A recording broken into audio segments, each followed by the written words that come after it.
because it's, as you say, Jupiter, but not as we know it. So, because the James Webb is an infrared telescope, so to see the images, we need to sort of convert them. But they really have highlighted the aura and some of the detail, which we don't usually see in just the optical pictures. So, but it just shows the diversity of James Webb. We can look at some of sort of the earliest galaxies ever formed in the universe, and at the same time look locally at sort of the largest planet in our solar system. So it is very exciting stuff. Yeah, so you were blown away by it as well, were you? Because I was amazed by the detail. Yes, and it's funny because I do often sort of meet other people working on sort of planetary science, and so I see lots of different images, but these really stood out as sort of showing some of the sort of the highlighted features. I like sort of the aurora at the top, and yes, the red spot. It is sort of, it's all very familiar, but sort of a different color balance, and yeah, just bringing out those different features. But the great red spot is sort of quite amazing, and the detail we can see in it is sort of it almost draws you in. Mm. And two of the planet's moons kind of did a bit of a photo bomb, didn't they? Tell us about that. Yes, well, the moons of Jupiter are orbiting Jupiter, and you do often see that in pictures of Jupiter. If you're taking over a long period of time, the moons will sort of be seen, sort of yeah, literally photobombing the images. So but it's quite interesting to. Well, I was just going to say it's a kind of bog-off deal, isn't it? You three for the price of one. Yes, and yet you do often get this. But if the opportunity arises, of course, some of the moons of Jupiter are very interesting.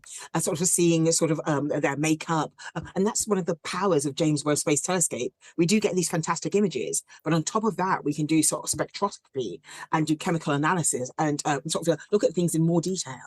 Well, let's talk about NASA's mission to the moon, because I wonder why the moon again. You know, what's going to be different about this mission? Isn't it a bit sort of been there, done that? So I think to a certain extent it is, but NASA's got the new SLS rocket, sort of space launch system, the largest sort of rocket ever built. So this will be sort of a taking crew to the moon. But I think we're going to the moon with a different intention this time.